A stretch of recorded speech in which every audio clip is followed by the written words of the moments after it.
They say you never truly know someone until you share an inheritance with them. Grief has a way of stripping away the masks people wear. It exposes the cracks in the foundation, and sometimes it reveals that the foundation itself was never theirs to begin with. Welcome back. I'm Arthur Hale. Today I'm opening Case File 904. It's the story of a stepmother who tried to erase my history, who tried to steal my birthright, and how I used a single piece of yellowed paper to erase her future. Let's begin. It started on a Tuesday morning in November. The sky was that bruised shade of purple you only see in English winters. I was sitting in my office when the call came. It was the hospital. "Mr. Hale, it's your father. You need to come now." I didn't ask questions. I didn't pack a bag. I just grabbed my keys and drove. The drive was 4 hours of white-knuckled terror, 4 hours of remembering every conversation I should have had, every visit I had postponed. When I finally skidded into the parking lot, my phone buzzed again. A text message from Linda, my stepmother. 3 words. "He is gone." I sat in my car and stared at the screen until the letters blurred. No, "I'm sorry." No, "Are you okay?" Just a notification, like a package delivery update. I walked into the lobby, my legs feeling like lead. I found the room. Linda was there, packing my father's personal items into a plastic bag, his reading glasses, his watch, his wallet. She didn't look like a grieving widow. She looked like a shopper at a clearance sale. "Linda," I said. My voice sounded hollow. She turned. She was wearing a black dress that looked brand new, and my mother's pearl necklace, the pearls my father had promised would one day go to my daughter. "You're late, Arthur," she said. Her tone wasn't sad. It was annoyed. "He passed an hour ago. The doctor has already signed the certificate." I drove as fast as I could. I wanted to say goodbye. "Well, you missed him." She zipped the bag shut with a sharp, final sound. "There's nothing for you to do here. I've handled everything. The funeral home is on their way." I stepped forward, reaching for the bag. "I'd like his watch, Linda. He promised it to me when I graduated." She pulled the bag back, clutching it to her chest. Her eyes went cold. "These are part of the estate, Arthur. They belong to me now. Everything belongs to me now." I was too shocked to argue, too broken to fight. I watched her walk out of that hospital room without looking back at the empty bed. I thought that was the low point. I was wrong. I drove straight to the house my grandfather built, the house where I learned to walk, where I scraped my knees, where I held my mother's hand in the living room before she died 10 years ago. I pulled into the driveway. Rain was starting to fall. I walked up to the front door, the key I had carried on my ring for 20 years already in my hand. I slid it into the lock. It didn't turn. I tried again, jiggled it, pushed it. Nothing. The lock had been changed. I stepped back, looking up at the windows. The curtains were drawn. "Linda!" I shouted. "Linda, open the door!" The front door opened a crack. The chain was still on. Linda's face appeared in the gloom, pale and ghostly in the gloom. "I told you at the hospital, there is nothing for you here." "This is my home," I said, my voice rising. "My things are in there. My childhood photos, my mother's piano." "They were your father's things," she corrected, "and now they are my things, and I don't want you here. I don't want your old junk in the attic. I don't want your car in the driveway. Get off my property." "You can't do this," I said. "He hasn't even been buried yet." "I can do whatever I want," she hissed. "I am the surviving spouse. That is the law, Arthur. Possession is 9/10 of the law, Arthur, and I possess the keys." Then she slammed the door. I heard the deadbolt slide home, a heavy metallic clunk that sounded like a prison cell closing. I stood there in the rain, water dripping off my nose. I looked at the garden where I used to play football. I looked at the porch where my father used to smoke his pipe. She was right, technically. In the absence of a specific directive, the spouse usually inherits the primary residence. She knew the law. She had clearly done her homework. I could have broken a window. I could have kicked the door down. I was angry enough to burn the whole world down. But Arthur Hale doesn't break laws. He enforces them. I walked back to my car. I sat in the driver's seat, the engine idling, the heater blasting to chase away the chill. I made one phone call to Jeffrey Price. Jeffrey was my father's oldest friend. They served in the military together. He was also the sharpest estate lawyer in London. "Jeffrey," I said, "she locked me out. She changed the locks before the body was even cold." Jeffrey was silent for a long moment. I could hear him breathing on the other end of the line. "Arthur," he said finally. His voice was calm, too calm. "Where are you?" "In the driveway." "Go home," Jeffrey said. "Get a hotel. Get some sleep." "I can't just leave her in there," I protested. "She's going to sell everything. She's going to strip the house bare." "Let her," Jeffrey said. "What?" "Let her play the part, Arthur. Let her feel like the queen of the castle. Let her have today." "Why?" "Because," and I could hear the smile in Jeffrey's voice, "because it will make Tuesday so much more satisfying." The funeral was 3 days later. It was a theatrical performance worthy of the West End.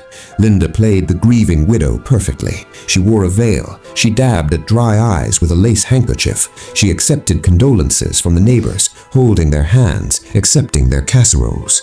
"Oh, it's so hard, Arthur," she heard me tell Mrs. Higgins from next door. "But I have to be strong. I have to manage the estate.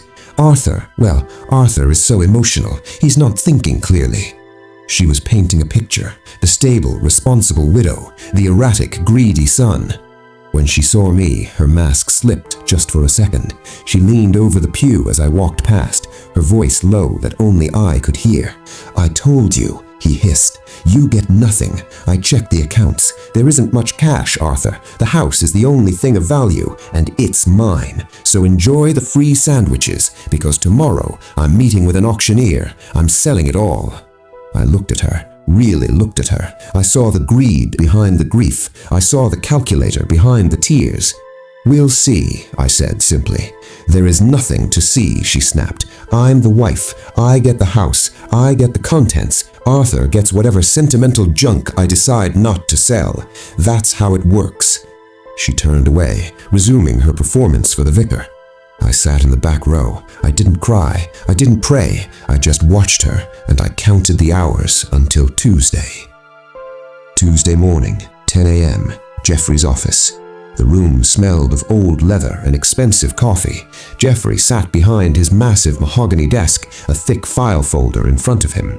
Linda swept in at 10:05. She didn't apologize for being late. She was wearing a bright red coat. The mourning period was apparently over. She sat in the big leather chair opposite me. She didn't look at me. She pulled out her phone and started typing a text message. "Can we hurry this up?" she asked without looking down. "I have a real estate agent meeting me at the house in an hour. We're listing it today." Jeffrey put on his reading glasses. He looked at Linda. He looked at the phone in her hand. Then he looked at me. "We can certainly hurry," Jeffrey said. His voice was dry as dust. "But there seems to be a slight misunderstanding regarding the assets of the estate." Linda rolled her eyes. She finally put the phone down. "There is no misunderstanding, Jeffrey. I'm the wife. I get the house. I get the contents. Arthur gets whatever sentimental junk I decide not to sell. That's how it works." "Usually, yes," Jeffrey agreed. "Under standard probate law, the surviving spouse inherits the primary residence." Linda smirked at me. "See, even your lawyer agrees with me." "However," Jeffrey raised a finger, "that statute only applies if the deceased actually owned the house at the time of death." The room went very quiet. The smirk froze on Linda's face. "Excuse me," she said. "Of course he owned it. He lived there for 40 years. Jeffrey opened the file folder. He bypassed the will. He bypassed the insurance policies. He pulled out a single yellow document. It looked old. The edges were frayed. He slid it across the mahogany table. It stopped right in front of Linda. "Arthur's father had a problem," Jeffrey said softly. 20 years ago, before he met you, Linda, he had a gambling problem, poker, horses. He lost a lot of money." I watched Linda's face. She didn't know this. My father had hidden his demons well. "He was terrified," Jeffrey went on, "terrified that he would gamble away the family legacy, terrified that debt collectors would seize the home he built for his wife and son." Jeffrey tapped the document with his pen. So he did the only thing he could to protect it. He transferred the deed. Linda picked up the paper. Her hands were starting to shake. He transferred the ownership of the property, Jeffrey said, to Arthur, his son. The silence in the room was absolute. You could hear the traffic outside on the street. You could hear the clock ticking on the wall. This is a forgery, Linda whispered. It is a notarized deed of transfer, dated August 14th, 2003, filed with the county clerk. Arthur has owned that house for 20 years.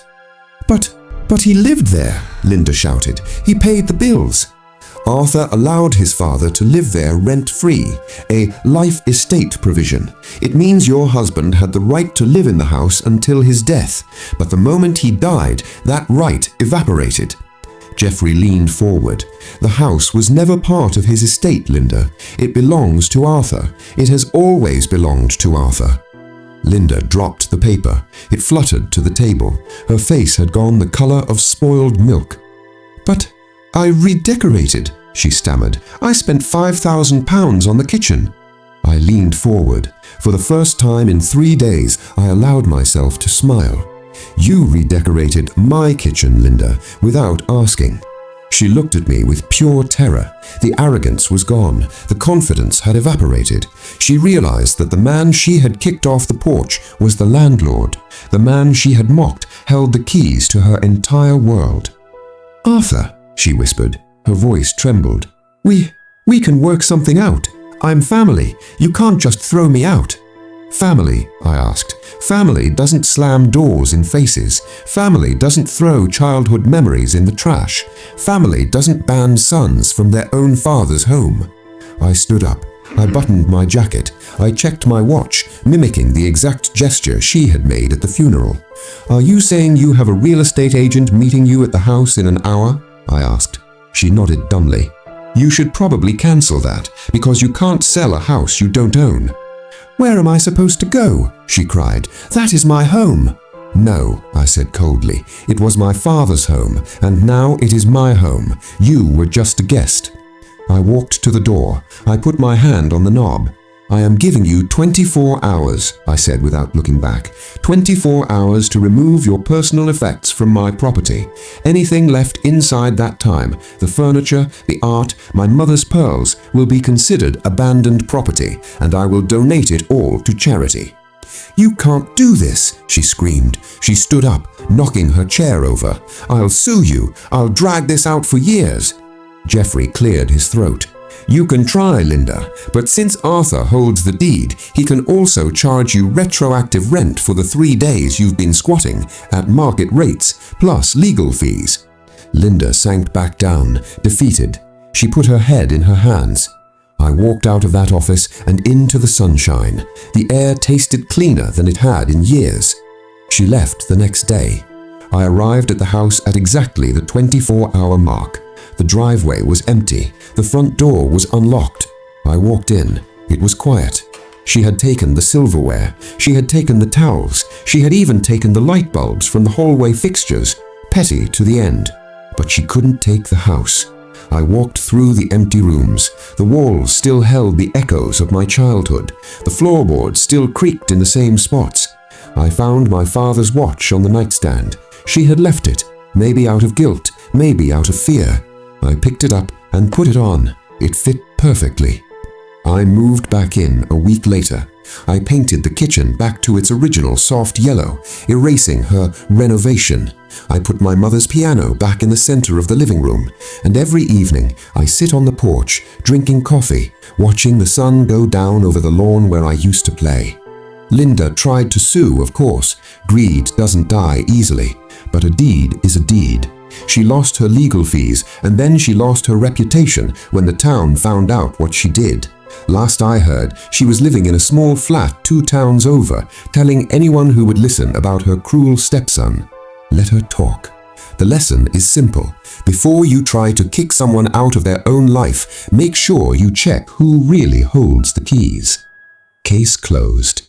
If you made it this far, make sure to like this video and hit the subscribe button. It really helps a lot.